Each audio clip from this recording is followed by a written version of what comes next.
Yo, what's up mga katikim? So eto na naman tayo sa ating panibagong episode. So ang iinumin natin ngayon, etong Kirin Ichiban. So nabili lang natin to sa Lazada pa din. At medyo may konting kamahalan nga lang yung isa neto, no? Parang 85 ata yung isa neto or 90. So dalawang klase yung binili ko, isang nasa can at isang nasa bote.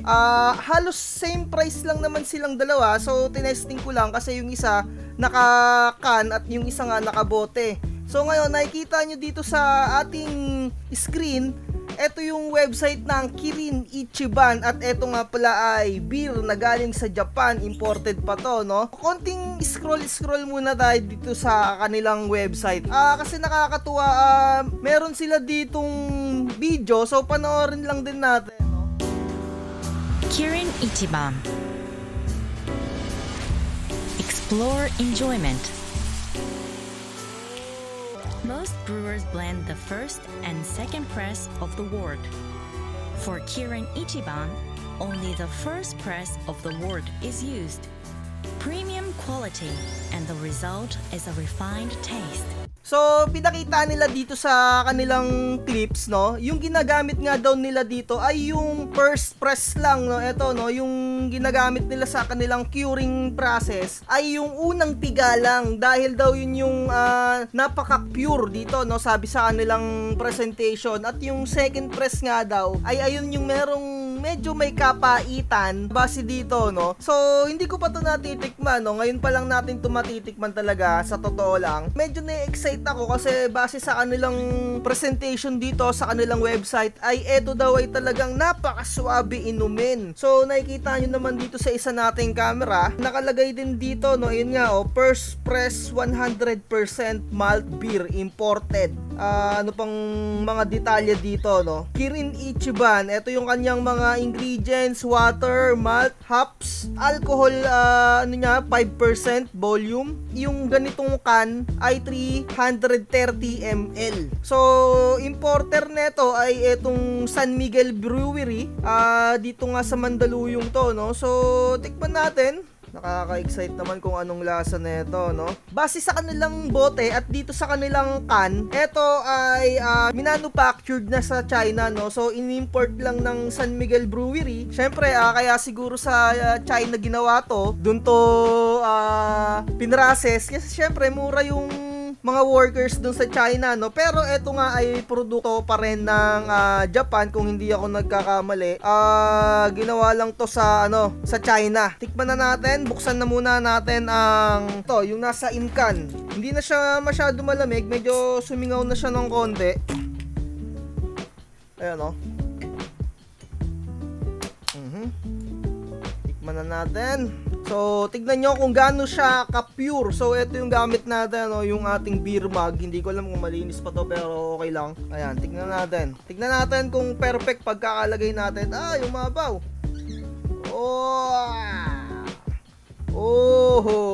So, kapag magsasalin nga pala kayo ng mga beer kagaya nito, no? Kailangan talaga pabulain nyo kasi para yung pagbula niya hindi sa stomach nyo mangyari, no? Nangyari na dito sa pagsalin nyo sa inyong mga baso. Yung iba kasi ayaw nung mabulat, sinasalin nila nung patagilid, nagkokos yun ng pagsakit ng tiyan ninyo. Hindi natin na perfect yung pagsalin natin, no? So, ayan, eksaktong-eksakto, 330 ml yung ating beer mug.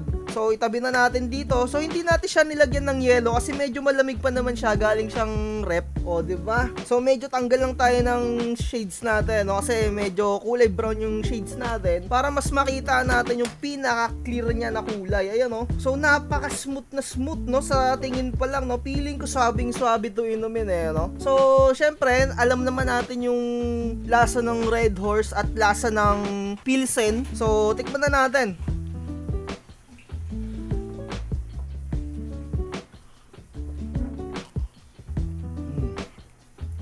So, aaminin ko, no, yung amoy niya, para talaga siyang pale Pilsen. Pero hindi siya ganun katapang yung niya, yung lasa niya. Tsaka yung amoy niya, amoy mo yung parang pale pilsen na sunmig light pala, mga sunmig light. Pero amoy ito ng pang pale pilsen eh. Yung ganito, parang nasa kalagitnaan siya ng, yung amoy ito yung pale pilsen, ito yung sunmig light. Nasa medyo kalagitnaan siya, pero hindi ganun kalakas yung amoy niya. Pero kapag kainin mo siya, hindi rin siya singlasa ng sunmig light. Talagang mas smooth siya. Sobrang sarap niya mga tropa. Ito na yung pinakauna kong natikman na beer na talagang sobrang smooth inumin. Alam mo yung parang tipong uhaw na uhaw ka, tapos gusto mong ma-refresh, no? Napaka-perfect nito. Yung 5% volume niya, no, hindi ko masyado ma-feel, at saka hindi siya ganun katapang talaga. Sobrang sarap inumin. Sa mga baguhan na umiinom, no, bagay na bagay sa inyo to, pang practice drink. Pero medyo may kamahalan lang siya, sa halagang 85 kung hindi ako nagkakamali. Pero sa halagang 85, goods na tong inumin. Para lang siyang sobrang napaka-light. Alam mo yung sunmig light, mas light pa siya sa sunmig light.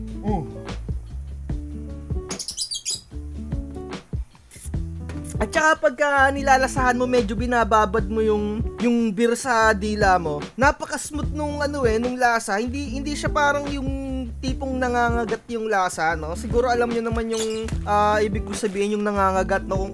Kung nakatikim kayo ng laing, no? Ganon yung parang nag-iiwan ng parang tusok-tusok sa dila. Hindi siya ganon. Tsaka kung mapapansin mo, kayang-kaya mo siyang i-straight. So hindi ko lang siya in-straight para syempre may matira pa. At eto nga pala yung ating pulutan, no, chicharon. Napakabagay na bagay to sa beer. Buksan lang natin. Eto nga pala ay chicharon balat. Napaka the best. So testingin natin, lagyan natin siya ng yelo kasi kanina wala siyang yelo nung ininom natin, pero talagang malamig pa siya. At saka hindi siya kagaya ng mga Red Doors na or yung mga beer na pale pilsen or sunmig. Kapag ininom mo ng hindi malamig ay yung parang pangit yung lasa. Ito parang kahit hindi siya malamig, ang sarap niyang inumin. Pero syempre, kuha tayo ng yelo. Ang bilis mawala nung nung bularin niya. At saka yung kanyang alcohol volume, no, parang hindi pa kumikik sa pakiramdam ko, no. Wala pa akong masyadong maramdaman na alcohol content, pero nandun yung nandun yung vibes. Kasi syempre parang 5% lang naman yung nito, volume nito, kung di ako nagkakamali. Napaka-smooth talaga nito mga tropa. Sobrang smooth. Kung iinumin mo siya, talagang quality para sa beer. Ito pa lang yung nainom ko na beer na talagang sobrang smooth. Alam mo yung kaya mo siyang i-straight ng isang boteng ganito, no? Kapag nga umiinom ako ng Red Doors mga tropa, ang hirap i-straight eh. Alam mo yung parang meron siyang kakaibang aftertaste yung mga Red Doors na yung tipong nasa kalagitnaan ka na ng kalahati nung pag-shot. Parang bumabalik yung ininom mo. Pero ito, smooth na smooth talaga yung lasa niya mga tropa. So next natin natitikman siguro yung Asahi. Meron na akong Asahi na binili. Produkto na rin ng Japan yon. Sa totoo lang natikman ko na rin yung Asahi, pero sobrang tagal na panahon na. At kung ikukumpara ko tong Kirin Ichiban sa Asahi, yung Asahi medyo malakas yung yung lasa niya. Ito talagang smooth eh. Medyo strong yung lasa nung Asahi para sa akin, no. Syempre magkakaiba naman tayo ng mga panglasa, pero yung Asahi na beer okay na okay din. Pero hindi siya smooth inumin neto. Tsaka ito, alam mo yung paano ko ba i-explain to? Alam mo yung honey, pag hinalo mo siya sa tubig, parang ewan ko, parang may honey nga ata to. Parang nalalasahan ko, may lasa siyang, alam mo yung tubig na nilagyan mo ng honey, parang kinanawan mo na ganun. Medyo matamis siya eh. Ang sarap nung lasa niya, hindi, pero alam mo yung tamis na parang natural. Tsaka ang lasa niya, no? So, ito, no? Buksan na natin to. Paano ba explain yung lasa niya, no? Basta sobrang smooth niyang inumin. So, tignan natin to, no?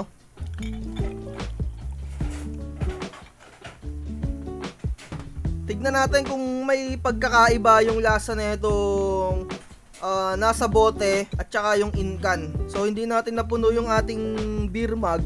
Medyo nilagyan kasi natin ng yellow. Pero sa kulay, no, same na same pa rin kung ano yung kanina. Ganun na ganun din. Although medyo mas malamig nga lang to ng konti kasi nilagyan natin ng yellow. Ayan, no. Cheers.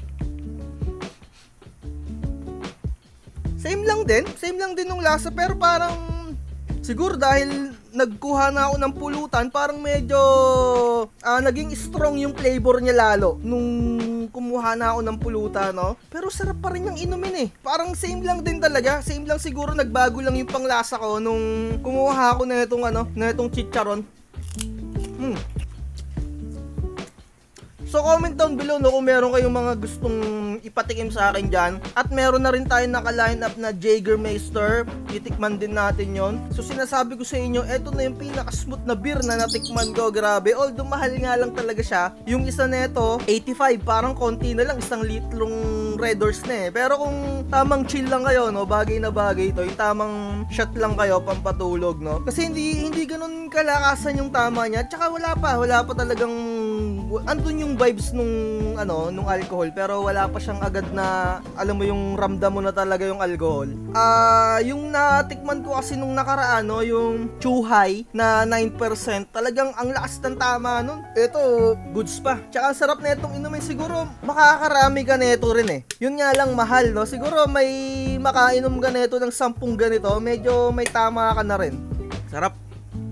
So siguro dito na natin tatapusin tong video natin na to. Napakasarap. Akong i-rate ko tong Kirin Ichiban 4.5 para sa akin. 4.5. The best.